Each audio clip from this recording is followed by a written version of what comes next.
Saga présente Jeanne Courage de Marie de Palais et lue par Sarah Bonrepos. Chapitre 1. Julien s'ennuyait. Il était seul depuis le matin à labourer cette terre argileuse qui épuisait les bœufs et l'obligeait à tenir fermement la charrue. C'était la fin du printemps. Un magicien invisible avait gonflé les bourgeons des arbres et le vent qui soufflait en rafales s'amusait à arracher les feuilles pour les éparpiller dans la campagne.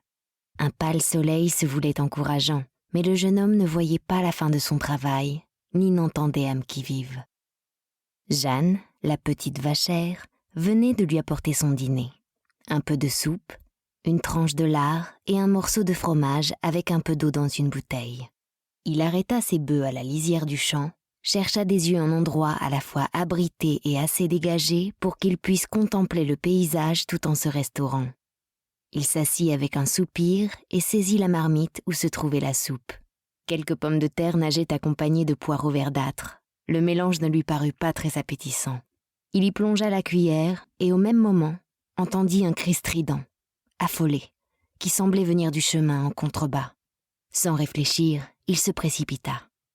Il trouva la petite Jeanne allongée sur le chemin et la grosse brute de Nicolas Bravo couchée sur elle. Il la maintenait à terre et essayait de lui enlever sa jupe. La fillette se débattait, mais elle s'affaiblissait, et bientôt ne pourrait plus résister à la force de l'homme. N'écoutant que son courage, Julien saisit Nicolas par le cou et le tira en arrière. L'homme, déséquilibré, se retrouva à demi dénudé, assis sur son derrière, étonné et fort en colère. Jeanne en profita pour décamper, laissant les deux hommes face à face. « Sale bâtard !» cria Nicolas. « De quoi tu te mêles ? Vous n'avez pas honte, un homme comme vous, de vous attaquer à une gamine ?»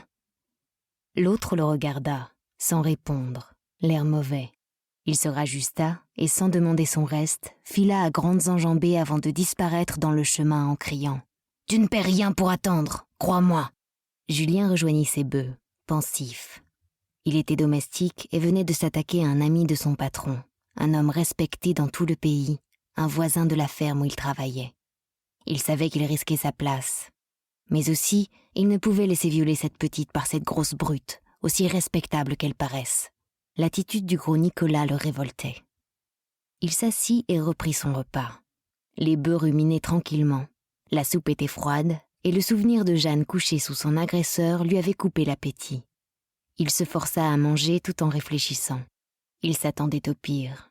Les menaces de Nicolas n'étaient pas de vains mots. Que deviendrait-il si M. Mauduit, son patron, le mettait à la porte ?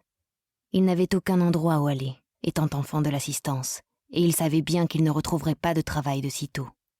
Il serait considéré comme indésirable dans toute la région. Qu'importe, se dit-il.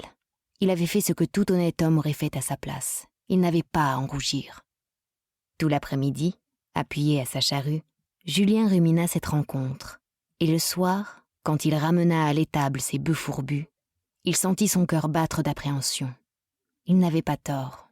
Monsieur Paul, le fondé de pouvoir de Monsieur Mauduit, l'attendait sur le pas de la porte. Il examina les bœufs et dit d'une voix unie « Ne les fais pas boire tout de suite.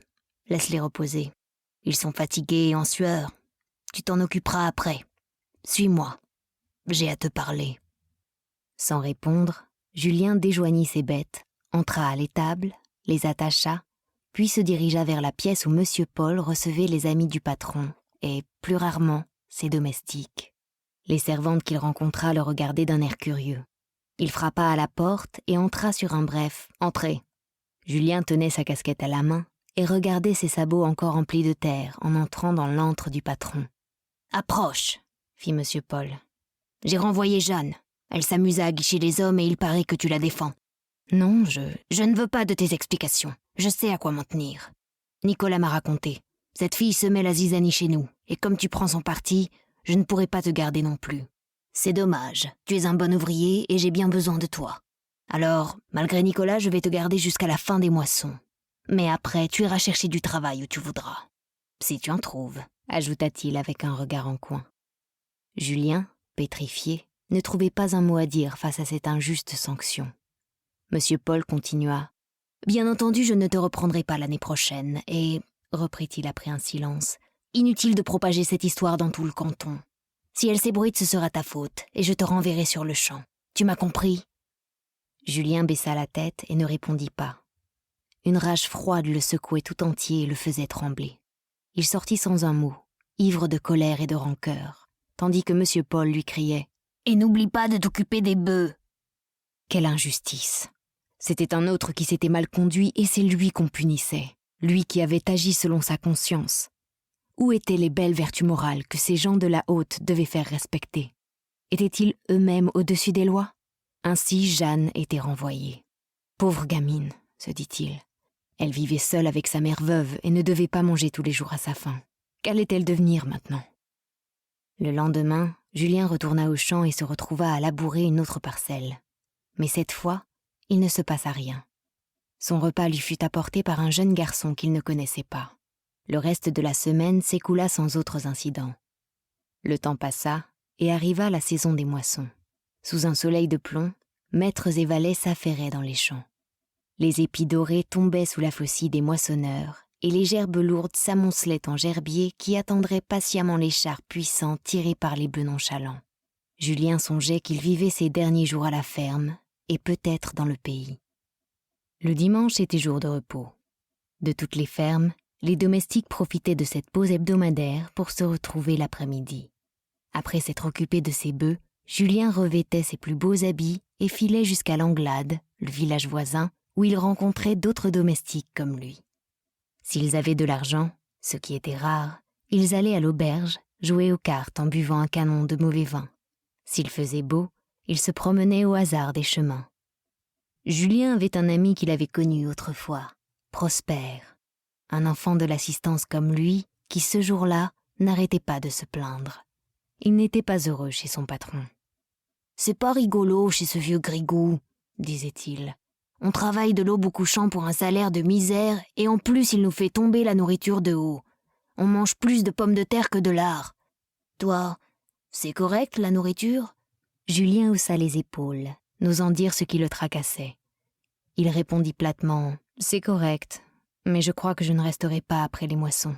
Il me faudra trouver autre chose ailleurs. » « Ça tombe bien, moi non plus je ne veux pas rester. Et du travail, je sais où en trouver. » Le jeune homme le regarda avec admiration. « Tu quittes ton patron de ton plein gré. Et tu sais où aller ? » « Il faut quitter ce pays où on travaille pour une bouchée de pain. Dans le midi vont commencer les vendanges, et je sais qu'il manque de bras. Si tu veux, on descend tous les deux et on cherche du travail là-bas. »« Il faudrait que le patron me paye, je n'ai pas un sou. »« Moi non plus, mais quand on aura touché notre paye, on pourra partir. » Julien réfléchit. L'idée n'était pas mauvaise. Que faire maintenant, dans un pays où il était considéré comme une personne dangereuse par ceux qui avaient tout pouvoir et qui faisaient la pluie et le beau temps dans la région? Et pourtant, se disait-il malgré lui, ce n'est pas moi qui ai mal agi, mais cette grosse brute de Nicolas. Et tous le défendent. Où est la justice dans tout cela? Julien continua son temps chez M. Mauduit. Les moissons se terminèrent, le dépiquage suivit, et le patron ne disait rien. Un soir, pourtant, M. Paul invita Julien à le suivre dans son bureau. Il lui tendit une enveloppe et lui serra la main en disant « Mon pauvre ami, je ne puis faire autrement. Voilà le salaire que je te dois et je te conseille de quitter le pays. » « Et Jeanne, que va-t-elle devenir ? » « Comment ? Tu te soucies encore de cette petite traînée ? » ?»« Monsieur, avec tout le respect que je vous dois, vous savez bien que Jeanne n'est pas coupable. » M. Paul, stupéfait, regarda son domestique et bredouilla. « Ne t'occupe pas de ça. Il y a des choses qui te dépassent. Pense à retrouver du travail. » Il tourna le dos à Julien pour bien lui faire comprendre que l'entretien était terminé et se remit à son bureau. Le jeune homme partit. Il ne savait où il dormirait ce soir, mais il avait le cœur léger. Avant de quitter le village, il se rendit chez Marie, la mère de Jeanne. Les deux femmes habitaient une maisonnette pas très loin de la fontaine. Il frappa à la porte. « Entrez !» cria une voix, et, avant qu'il n'eût ouvert, la porte tourna sur ses gonds et Jeanne apparut. Quand elle se trouva face à Julien, elle devint toute rouge et se tourna vers sa mère. Le jeune homme s'était arrêté et la regardait embarrassé. « Qui est-ce ? Entrez donc !» fit la mère. Julien entra. Marie était en train de filer. Elle posa sa quenouille, observa l'arrivant et lui dit Prends une chaise et assieds-toi. À ta mine, je pense que tu ne nous apportes pas de bonnes nouvelles. » Jeanne était assise près de sa mère et tordait la laine que sa mère avait filée. « Alors, » insista Marie, « que t'arrive-t-il ? » « Je vais quitter le pays. Monsieur Paul m'a mise à la porte. »« À cause de cette malheureuse histoire ? Et où iras-tu ? » Avec Prosper, qui est domestique à Langlade, on voulait aller faire les vendanges dans le Midi. « Tiens, tiens, tiens !» fit la femme, prodigieusement intéressée. « Et vous allez à quel endroit ? » ?»« Dans le Midi, » fit Julien étonné. « Mais le Midi est grand. Vous partez à l'aventure ?» Julien ne sut que répondre. Peut-être Prosper connaissait-il quelqu'un ? Lui ne savait rien. Marie eut un sourire et lui dit « Écoute, jeune homme, moi, je suis en mesure de vous proposer quelque chose. Il se trouve que j'ai une sœur dans le Midi. Elle est veuve comme moi, n'a pas d'enfant et habite Uzès. C'est une ville dans le Midi, comme tu dis, et il y a des vignes. Vous pouvez aller la trouver. Elle sera ravie de recevoir de la visite des gens du pays et vous indiquera les vignerons qui embauchent. »« Merci, madame. J'en parlerai à Prosper et ne me remercie pas. Je te dois bien ça. Tu as sauvé ma fille et, à cause de ça, tu n'as plus de travail. » Elle soupira, hésita, puis regardant sa fille, lui dit « Je crois que tu es un honnête homme, et comme tel, je vais te donner une mission de confiance. Si je peux vous rendre service, ce sera avec plaisir. » Voilà, Jeanne aussi est victime de cette malheureuse histoire. On lui a fait une réputation qu'elle ne mérite en aucune façon. Ici, elle ne trouvera plus de travail, et nous ne sommes pas riches. Ma sœur est en mesure de l'accueillir et de la faire accepter dans la maison où elle travaille. Je ne peux l'accompagner si loin, mais si tu me promets d'en prendre soin comme de ta propre sœur, je te la confierai pour la guider jusqu'à Uzès. »« Mère !» cria Jeanne. « Vous voulez m'abandonner ? » ?»« Mais non, petite sotte, je pense à ton avenir. Ici, tu ne trouveras rien, et que feras-tu quand je serai morte ? » ?»« Oh, mère, vous n'êtes pas malade. On peut vivre de longues années ensemble. Tu as la chance de pouvoir rejoindre Marthe, qui s'occupera de toi comme si tu étais sa fille. Ne va pas gâcher cette chance. Et, ajouta-t-elle pour la consoler, si un jour je trouve une occasion, je viendrai te voir. Alors, jeune homme, fit-elle en se tournant vers Julien, veux-tu prendre en charge cet enfant ? Je vous jure, madame, qu'elle me sera aussi précieuse que si elle était ma sœur. Le marché fut donc conclu, malgré les larmes de Jeanne et l'émotion palpable de sa mère. « Où vas-tu coucher ? » demanda Marie. « Je suppose que tu ne vas pas retourner chez Monsieur Paul. » Julien ne répondit pas. Il ne savait où il serait ce soir. « Nous ne sommes pas riches, » reprit Marie. « Mais ce soir, il y aura de la soupe pour toi.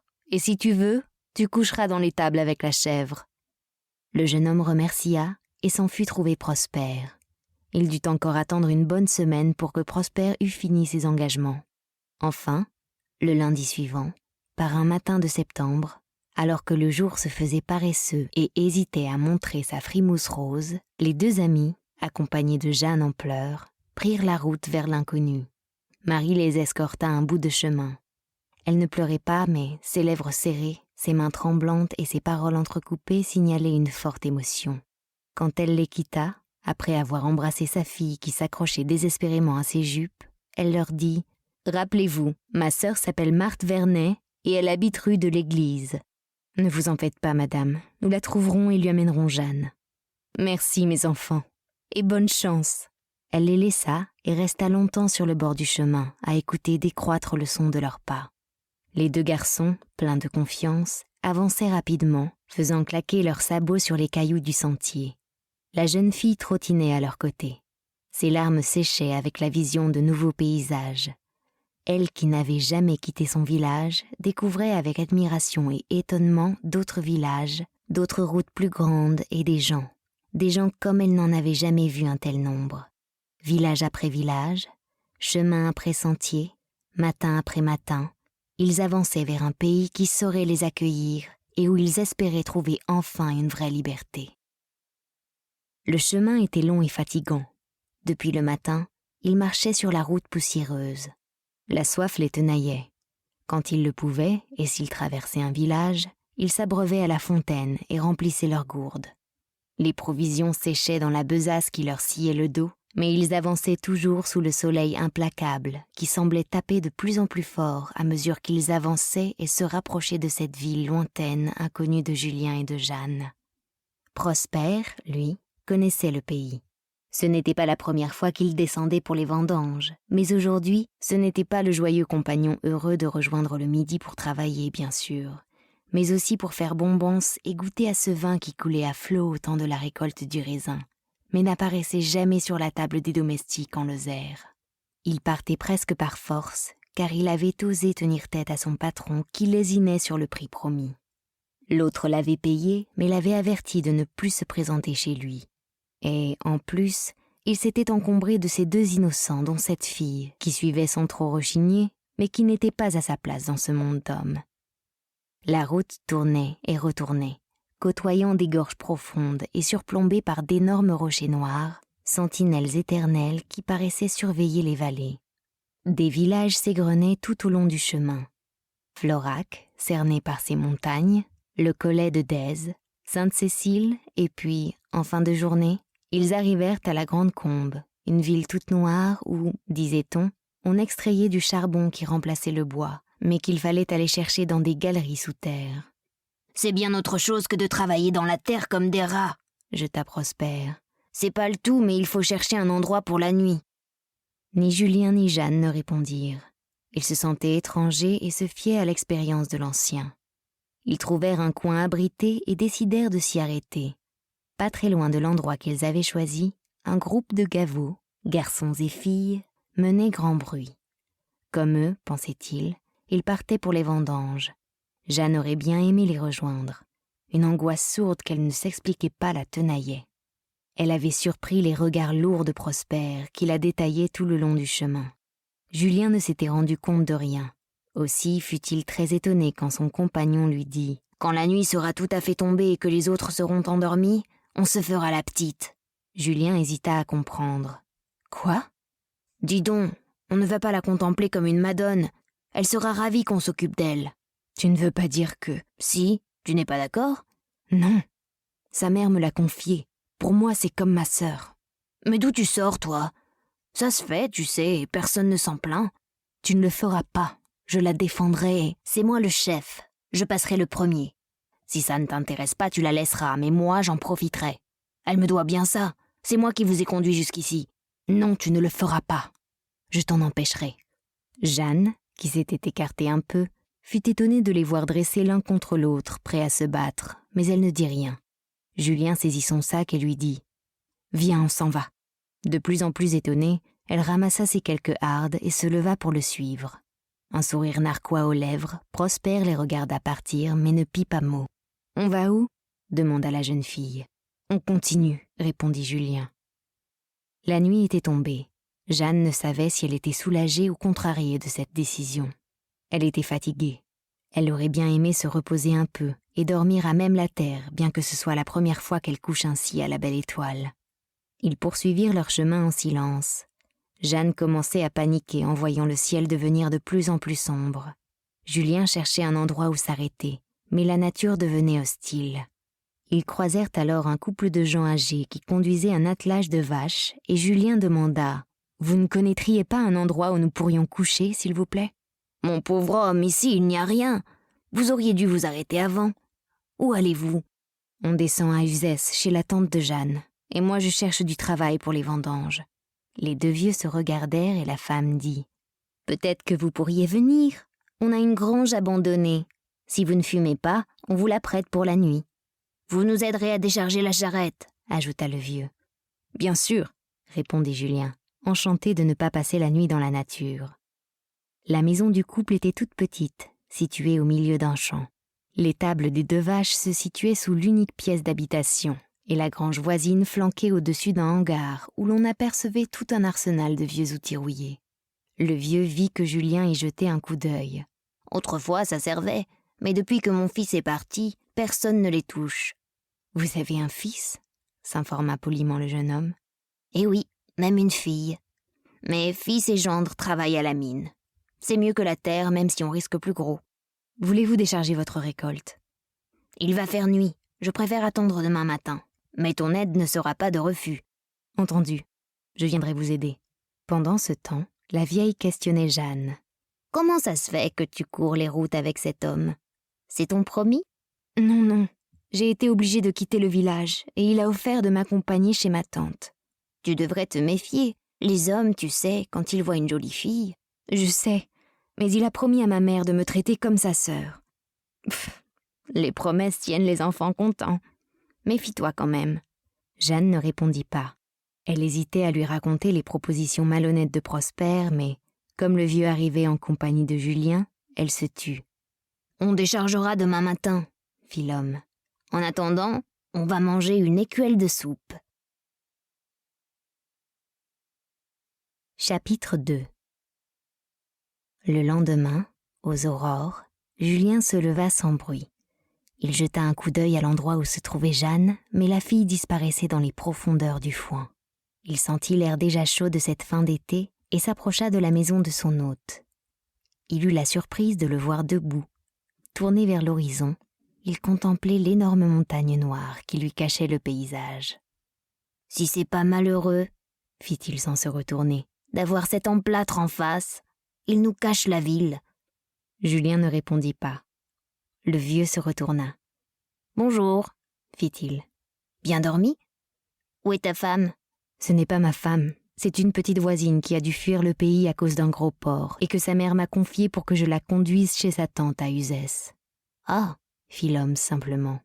Julien hésita puis continua. « On avait avec nous un gars habitué à faire les vendanges qui nous accompagnait et nous guidait. Mais quand on s'est arrêté, hier soir, il a voulu se payer Jeanne. Alors on est parti. Je me disais aussi, comment ne se sont-ils pas arrêtés avant, alors qu'il y avait de si beaux coins?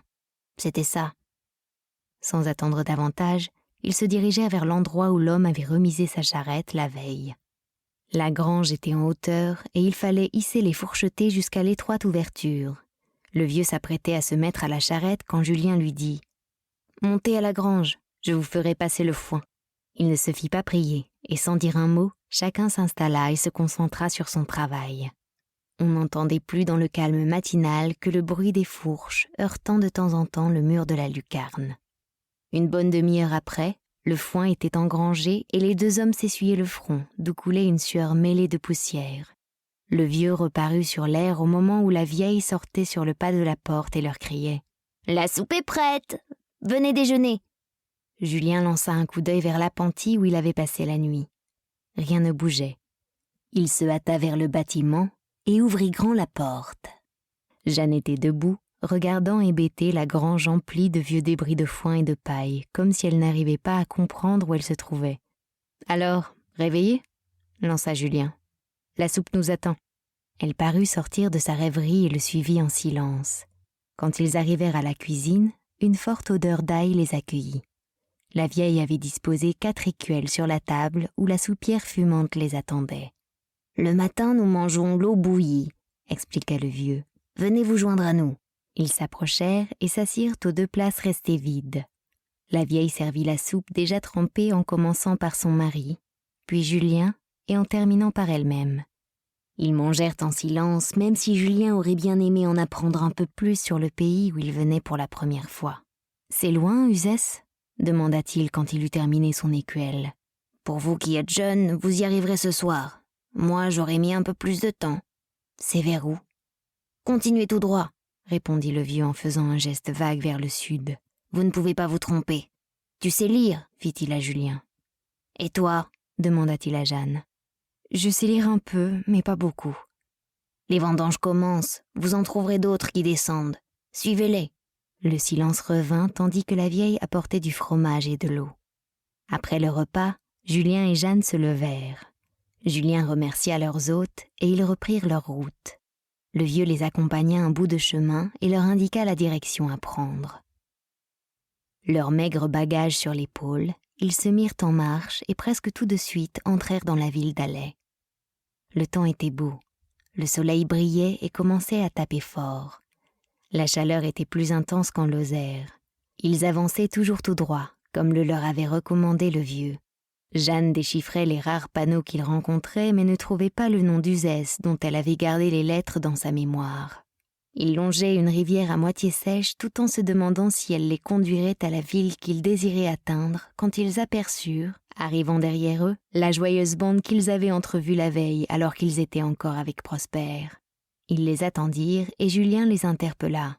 « Vous allez vendanger ?»« Oui, toi aussi apparemment, » lui répondit un garçon. « Oui, ma sœur et moi nous allons à Uzès, mais nous ne connaissons pas la route. »« Mais vous y êtes, sur la route !»« Oui, mais on a peur de se tromper. »« Suivez-nous. Nous, on va à Saint-Christol et on va tourner à droite. Nous vous montrerons la route et après c'est tout droit. Vous ne pouvez pas vous tromper. » Ils se mêlèrent à la joyeuse bande et arrivèrent à un carrefour où une grosse pierre indiquait plusieurs directions. « Voilà, » fit le garçon. « Allez vers là-bas. Vous ne pouvez pas rater Uzès. Nous, on va vers Montpellier. Bonne chance et bonne vendange. On se reverra peut-être pour remonter. » « Oui, bonne chance à vous aussi. » Ils se séparèrent et les deux amis prirent seuls la route d'Uzès. « On ne remontera pas avec eux, » constata Jeanne, « puisque je resterai à Uzès et que vous... » Moi non plus je ne remonterai pas. Mais ils n'ont pas besoin de le savoir. Ils ont été très gentils. Bien sûr. Toi tu es jeune et il te faut apprendre qu'on ne raconte pas sa vie au premier venu. J'ai dit que tu étais ma sœur. Tu me vois leur expliquer ce qui nous est arrivé. Ils auraient ri et auraient raconté cette histoire partout. Tu aurais envie que tout le monde soit au courant. Jeanne fit non de la tête et ils continuèrent à marcher. La jeune fille trottinait pour ajuster ses pas à ceux de l'homme. Le soleil tapait de plus en plus fort et Julien ne parlait pas de s'arrêter. La route filait droit entre des rangées de champs d'abord, puis de vignes tirées au cordeau et qui dessinaient des rangs droits ou obliques selon la perspective qu'on en avait. De temps en temps, on apercevait une maison ou un village qui serrait ses murs autour de la route comme pour l'étrangler. Enfin, Julien s'arrêta et observa le soleil. « Il est midi. Tu veux faire une pause ?»« Oh oui, je sens plus mes pieds. » « Tu as intérêt à les sentir, on a encore du chemin devant nous. » Ils trouvèrent une ombre sous un arbrisseau squelettique. C'était mieux que rien. Julien sortit une bouteille et il but à la régalade l'eau tiède avant de croquer un quignon de pain durci et un morceau de fromage qui s'émiettait dans sa besace. Jeanne l'imita et ils mangèrent en silence en admirant un paysage nouveau pour eux, avec ses vignes à perte de vue sous le soleil implacable. Julien s'allongea à même le sol, mit son chapeau sur ses yeux et commença une courte sieste. Jeanne le regarda, mais malgré la fatigue qui l'accablait, elle hésita à s'étendre sur le sol comme Julien et à s'endormir. Ils étaient tout près d'un village, mais elle ne se sentait pas rassurée pour autant. Ils n'étaient pas seuls sur la route. De temps en temps passaient des groupes, des hommes seuls ou des paysans avec cheval et charrette. Chaque fois, Jeanne tressaillait et aurait voulu se cacher. Elle se méfiait de tout le monde depuis son agression et aussi depuis qu'elle avait compris ce que voulait Prosper, l'ami de Julien qui les avait pris sous son aile et à qui elle avait fait confiance. Elle ne redoutait pas Julien qu'elle considérait comme son frère. D'abord, lui-même l'avait présenté ainsi aux vendangeurs qu'ils avaient rencontrés. Peu de temps après, Julien se réveilla, s'ébroua, se releva, regarda autour de lui et demanda « Tu as dormi, petite ?»« Non. J'ai regardé les vignes et les gens qui passaient. »« Des vignes ?» lui dit-il en se levant complètement. « Tu en verras d'autres. Allez, en avant. Il nous faut arriver avant la nuit. »« Dites, vous ne pourriez pas aller un peu moins vite ? J'ai du mal à vous suivre. »« Mais je vais pas vite. Enfin, on va t'écouter. On arrivera un peu plus tard, c'est tout. » Ils reprirent le chemin, leurs sabots claquant sur les pavés. Le soleil tapait toujours.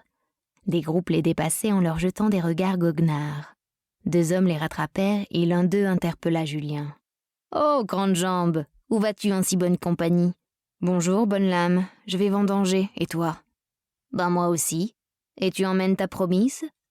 Jeanne rougit jusqu'à la racine de ses cheveux et baissa la tête. « Eh, couillon, j'ai pas besoin de femme. J'emmène cette gamine chez sa tante. C'est sa mère qui me l'a confiée. »« Ah bon ? Je croyais que tu allais convoler. »« Je suis commode, sans un sous-vaillant et le patron m'a mise à la porte. » Je croyais que les ouvriers comme toi, tout le monde se les disputait. Faut croire que non. Et toi, tu fais aussi les vendanges ? Moi, c'est chaque année. Et j'aime ça. On travaille, c'est sûr, mais on passe quelques semaines merveilleuses. Tu verras, laboureur, tu en redemanderas. Tout en parlant, ils avançaient au rythme de bonne lame, comme l'avait appelé Julien, et Jeanne avait du mal à suivre. Un de ses sabots lui faisait mal, alors elle l'ôta. Tant pis pour ses bas. Ainsi débarrassée, elle avança plus facilement.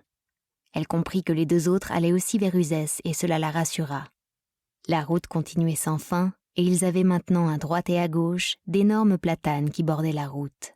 « On arrive !» fit Bonne-Lame. « Vous allez où ?»« Je conduis la petite chez sa tante et je vous rejoins. »« Où c'est quelle crèche, ta tante ?» fit l'homme en se tournant vers Jeanne.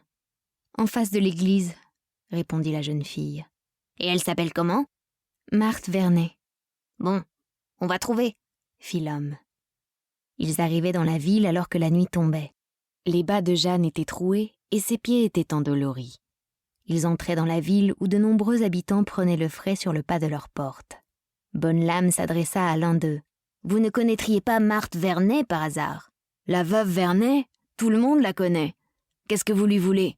On lui amène sa nièce. » L'homme descendit dans la rue, indiqua une maisonnette assez coquette à quelques pas de là, à l'entrée d'une ruelle pavée. « C'est là-bas. Merci beaucoup et bonne soirée. »« Vous venez vendanger ? » ?»« Eh oui. Il y a de l'embauche ? » ?»« Ça ne manque pas. Allez. » Ils avancèrent et frappèrent à la maison de la tante. « Qui est-ce ? » demanda une voix. « C'est votre nièce Jeanne que je vous amène. » La porte s'ouvrit et une vieille dame aux cheveux d'un blanc neigeux, vêtue d'une longue robe noire à la mode une 30aine d'années plus tôt, se tenait debout, regardant les arrivants d'un œil sévère. Des yeux, elle fit le tour du groupe et repéra Jeanne. « Jeanne, c'est toi ?» fit-elle en la désignant. « Comme tu ressembles à ta mère. » Jeanne s'approcha et se tint devant sa tante. Celle-ci poussa un cri en voyant les pieds en sang de sa nièce. Elle la fit entrer et l'installa sur une chaise. « Entrez, messieurs, » proposa-t-elle. « Vous avez bien mérité un verre de vin. » Sans attendre, elle se dirigea vers un placard et sortit une bouteille et des verres. Elle les servit, et pendant qu'ils dégustaient leur vin, elle revint à Jeanne et contempla les pieds écorchés. Quand ils eurent bu leur vin, les hommes s'en allèrent. Jeanne jeta un coup d'œil à Julien. Il était le seul lien qui la rattachait à sa mère et à son village, et elle avait envie de pleurer de le voir s'éloigner. Chapitre 3. Lorsque les hommes furent partis, la tante fit chauffer de l'eau, versa une sorte d'onguent dans une bassine, fit quitter les bas déchirés de Jeanne et lui fit tremper les pieds dans la bassine. La mixture soulagea immédiatement les brûlures et les meurtrissures de la route. Jeanne, toute timide, n'osait parler.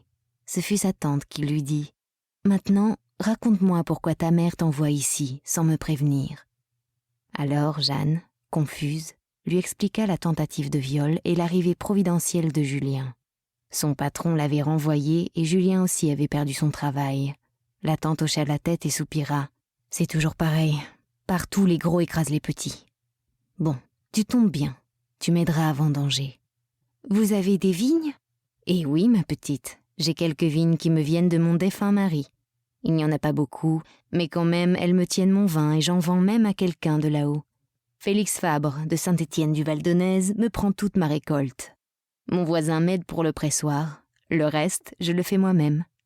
Maintenant, donne-moi des nouvelles de cette pauvre Marie. Elle a dû avoir le cœur brisé de te voir partir si loin avec cet homme. Tout s'est bien passé sur la route ? » ?»« Oui, » répondit brièvement Jeanne, sans avouer la présence de Prosper. « Un vieux et une vieille nous ont laissés coucher dans leur grange. Julien les a aidés à décharger leur récolte. Ils nous ont même donné de la soupe le soir et de l'eau bouillie le lendemain matin. »« Et tu as couché avec cet homme ? » ?»« Dans la grange, oui. Mais, ma tante, il était à l'autre bout et je ne l'ai pas entendu se lever. Il ne t'a pas manqué de respect au moins ? Il n'est pas très vieux, » ajouta Marthe avec un regard sévère. « Il avait promis de me considérer comme sa sœur et c'est ce qu'il a fait. » Il se fit un silence pendant lequel Jeanne pensa à Julien. « Il n'est pas très vieux, » disait la tante. Pourtant, aux yeux de Jeanne, il faisait figure de barbon avec ses cheveux longs et sa barbe de plusieurs jours. Elle n'avait jamais pensé à lui comme à un jeune homme. Quand Jeanne eut suffisamment trempé ses pieds, sa tante lui apporta une serviette pour les essuyer et une vieille paire de savates. « Tiens, avec ça tu seras plus à l'aise que dans tes sabots. » La jeune fille chaussa les pantoufles éculées et les trouva légères et très confortables. « Merci, ma tante. » Marthe la regarda et répondit. « Appelle-moi Marthe, comme tout le monde. Pas besoin qu'on sache que je suis ta tante. »« Vous voulez que je vous aide, ma tante Marthe ? » ?»« Non, repose-toi. J'avais de la pommade pour les plaies, mais je n'en ai plus, je crois. » Bah, tu es jeune, un peu de repos suffira à guérir ces ampoules. Jeanne resta assise, regardant sa tante aller et venir dans la maison. Elle était un peu honteuse de ne pas l'aider, mais c'était si doux de se reposer après ces 2 longues journées de marche. Soupe, salade et fromage furent au menu du souper, et comme dessert, raisins à volonté. « Régale-toi » fit la tante. « Ce n'est pas les raisins qui manquent. » Après le repas, Marthe entraîna Jeanne dans la chambre située au-dessus de la cuisine. Elle sortit des draps qui sentaient la lavande et les 2 femmes eurent tôt fait de préparer le lit. « Couche-toi » conseilla la tante. « Une bonne nuit de sommeil fera mieux que toutes les pommades de la terre. » Elle abandonna Jeanne et descendit vers la cuisine où se trouvait son lit caché derrière l'alcôve. La jeune fille ne se fit pas prier et se coucha avec délice dans le lit aux draps frais et au matelas moelleux comme elle n'en avait jamais connu. Ah, c'était autre chose que la paillasse éculée de son lit à Blachère. En songeant à Blachère, des larmes lui vinrent aux yeux et elle imagina sa mère pleurant son départ. Elle se dit aussi que sa tante devait être bien riche pour se payer une literie aussi confortable et sans deviner la réponse, elle s'endormit. Quand elle se réveilla, il faisait grand jour. Elle sauta de son lit, impatiente et consciente qu'elle devait être en retard et que sa tante allait la traiter de paresseuse. Elle descendit aussi vite que le lui permettaient ses pieds encore endoloris et trouva la cuisine vide.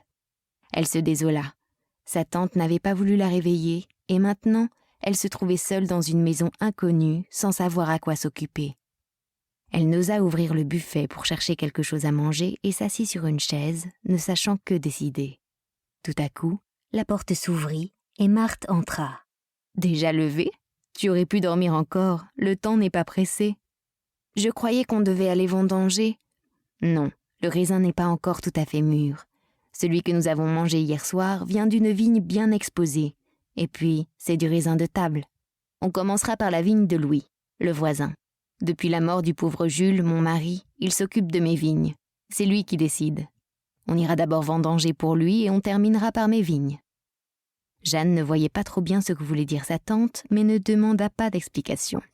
Elle resta assise sagement et attendit, n'osant proposer ses services à sa tante. Celle-ci cherchait des bols dans un placard, du pain et du beurre dans un autre. Puis elle versa du lait chaud dans un bol et poussa les tranches de pain vers sa nièce. « J'ai sorti du pain, du beurre et de la confiture. Si tu veux autre chose, demande-le. Que mangeais-tu chez ta mère au petit déjeuner ? » « On mangeait de l'eau bouillie à l'ail, » elle n'osa ajouter, quand on avait du pain et du beurre pour la tremper. Marthe secoua la tête. Elle avait compris. « On avait toujours de l'eau bouillie quand j'étais là-haut. J'avais oublié combien la vie était difficile. Et je vois que rien n'a changé. Je crois que c'est une chance pour toi d'avoir pu partir de là-haut comme moi, autrefois. Je suis venue faire les vendanges, j'ai rencontré Jules. On s'est mariés, et depuis ce jour-là, je n'ai plus jamais mangé d'eau bouillie le matin, mais j'ai bu du lait. C'est bien meilleur. Je souhaite que toi aussi tu rencontres un gars comme Jules et que tu assures ton avenir. Mais, ma tante, je ne peux pas abandonner ma mère. Ta mère s'en tirera. T'en fais pas. Elle est plus jeune que moi, elle peut travailler. » Jeanne ne répondit pas. Sa mère était peut-être plus jeune que Marthe, mais elle était loin d'avoir sa vitalité et son énergie. La jeune fille se demandait comment elle allait s'en tirer, maintenant que sa fille ne ramènerait plus à la maison les quelques sous qu'elle gagnait. Elle eut une soudaine envie de pleurer.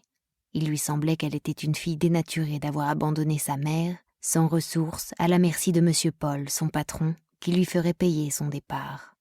Marthe s'aperçut de son émoi. « Ne t'en fais pas pour ta mère. Elle saura se défendre. Ton patron n'osera pas s'en prendre à elle. Mais que va-t-elle devenir maintenant que je l'ai quittée ?» Marthe ne répondit pas, et pour changer les idées de sa nièce, lui dit « C'est pas le tout, mais il faut essayer de te trouver du travail. J'ai peur que la duchesse ait assez de personnel pour t'employer. »« C'est qui, la duchesse ?» demanda Jeanne. « C'est une grande dame qui vit dans un château. Elle est très belle et conduit sa voiture sur les routes. C'est la première femme qui a eu le permis de conduire. C'est une personne très aimable et très bonne qui va souvent à Paris.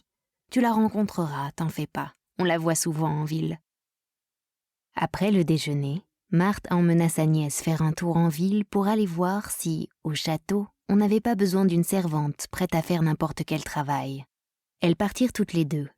Pour la circonstance, Jeanne avait mis sa plus belle robe, celle qu'elle ne portait que le dimanche pour aller à la messe.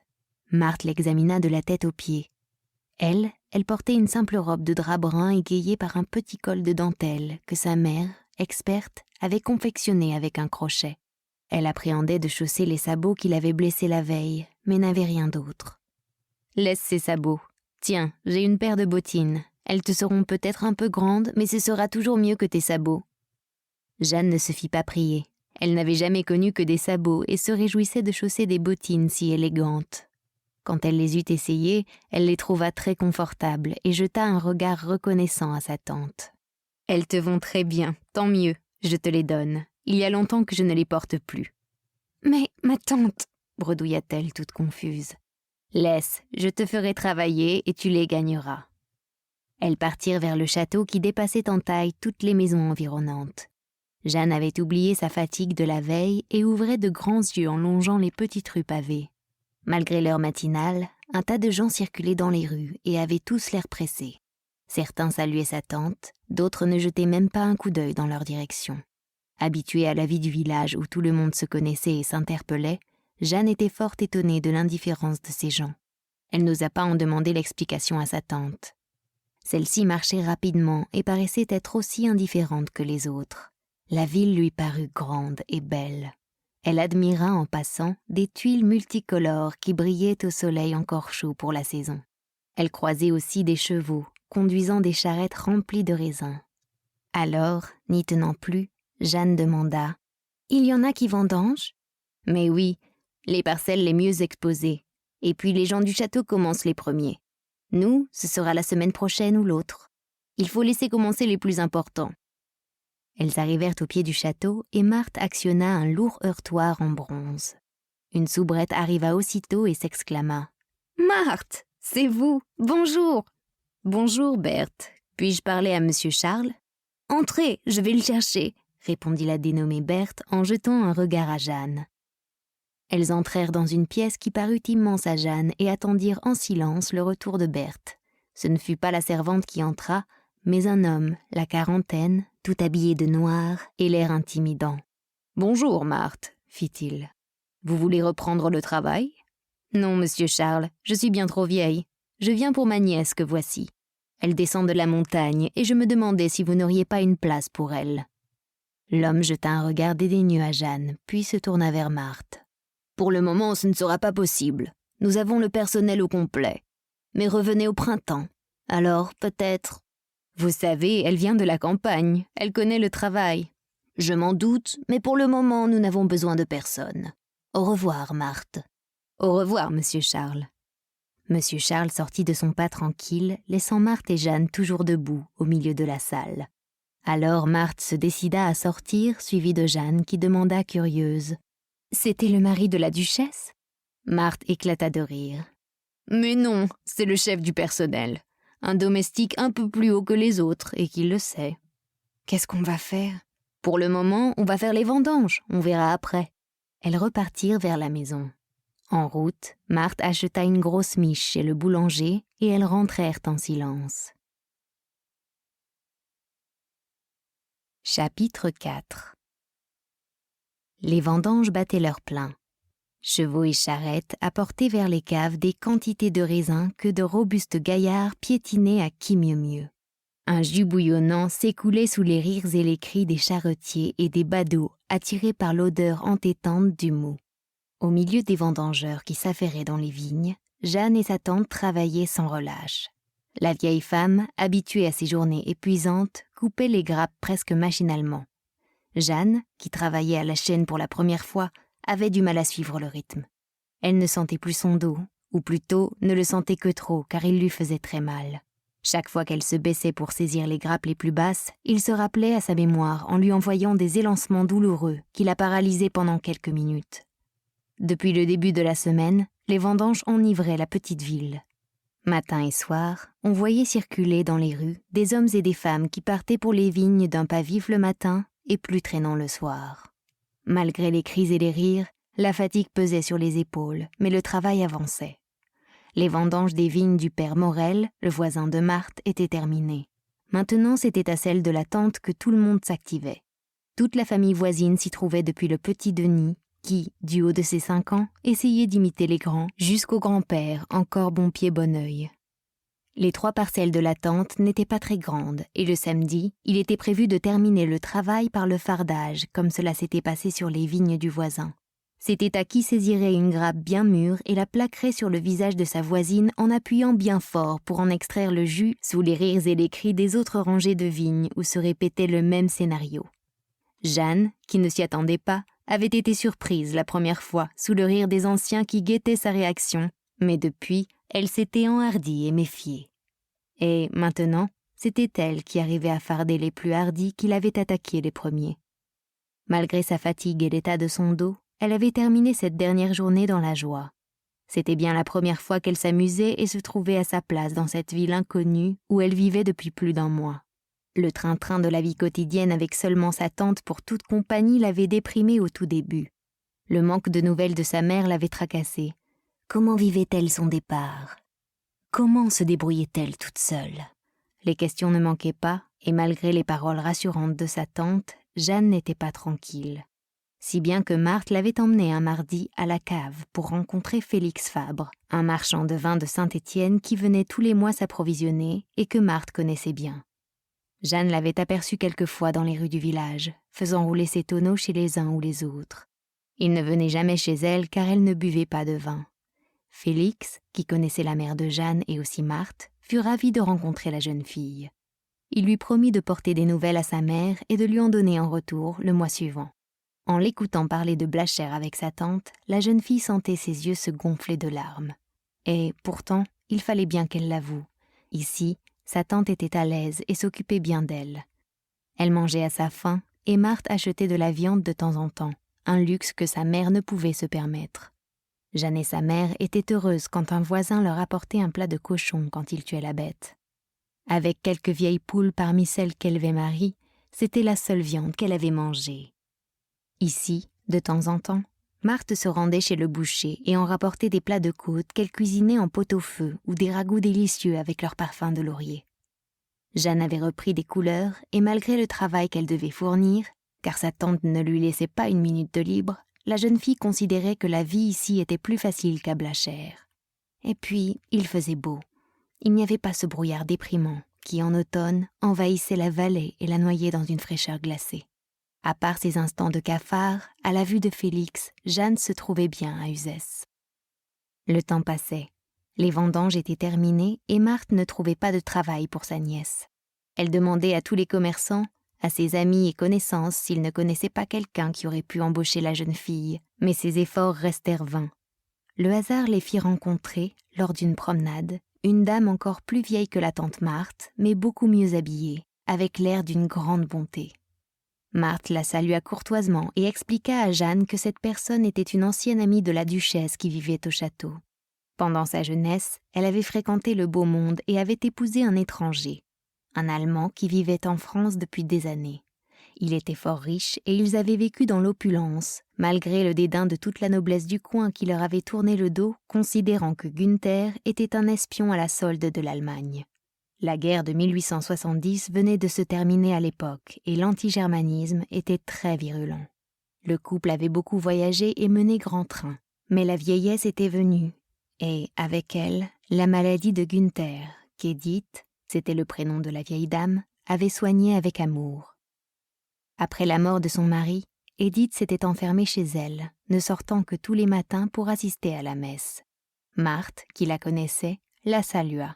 Elle avait travaillé pour elle au temps de sa splendeur et ne l'avait pas oubliée. La vieille dame lui rendit son salut et lui fit signe d'approcher. « Bonjour, Marthe. Je vous vois avec une jeune fille. Habite-t-elle chez vous ?»« Oui, madame. C'est ma nièce qui arrive de Lozère. Elle vit chez moi. »« Serait-il possible qu'elle vienne chez moi ? J'aurais besoin d'une servante car Lucie se fait vieille et son travail laisse beaucoup à désirer. »« Bien sûr, madame. Je vous amènerai Jeanne quand vous voudrez. » Et c'est ainsi que la jeune fille entra au service de madame Edith Reichmann. Marthe l'y conduisit dès le lendemain et s'entretint avec la dame. Il fut décidé que la jeune fille se rendrait chez Edith Reichmann à l'heure où elle sortait de la messe, lui préparerait son petit déjeuner et passerait la journée à la villa Montplaisir. Elle ne partirait que le soir, après avoir rangé la vaisselle du dîner. Ma nièce n'a jamais travaillé dans une grande maison, s'excusa Marthe. Elle devrait être formée. Ne vous inquiétez pas, je me chargerai de sa formation. Elle sera parfaitement stylée quand elle me quittera. Il fut décidé que Jeanne se rendrait chez sa nouvelle patronne dès le lendemain. De retour à la maison, Jeanne écouta la longue liste des recommandations de sa tante. Elle lui expliqua les rudiments du service et surtout ce qu'il ne fallait pas faire ni dire dans une grande maison. Munie de ces instructions, le lendemain, le cœur battant, Jeanne prit le chemin de la villa de Madame Reichmann. Sa tante l'accompagna et lui promit de venir la chercher le soir, car la nuit tombe vite en octobre et la maison était assez éloignée. Les débuts furent assez difficiles car la dame était exigeante et Jeanne n'aurait jamais cru que nettoyer un évier ou cirer un plancher soit si compliqué. Mais la jeune fille avait de la volonté et bientôt, elle entra de plein pied dans sa nouvelle vie. Elle s'y habitua même très bien. Madame Edith, comme elle devait appeler sa maîtresse, était exigeante mais juste. Elle avait été compréhensive au début, mais après se montrait sévère. Elle n'acceptait pas la moindre trace sur un carreau, ni un brin de poussière sur les meubles. Du matin au soir, Jeanne balayait, lavait, cirait, faisait la lessive, repassait, faisait les chambres, préparait les repas sous le regard sévère de Madame Edith. Petit à petit, une sorte de complicité s'établit entre les deux femmes, empreinte d'une certaine condescendance pour la patronne et de soumission pour l'employé. Le soir, de retour à la maison, Jeanne racontait à sa tante le travail du jour et les encouragements ou les remontrances d'Edith. Alors, Marthe se souvenait tout haut de la vie à l'époque où Günther vivait en... Nous espérons que vous avez apprécié cet aperçu. Pour continuer à écouter ce livre audio sur Google Play Livres, utilisez le lien dans la description de la vidéo.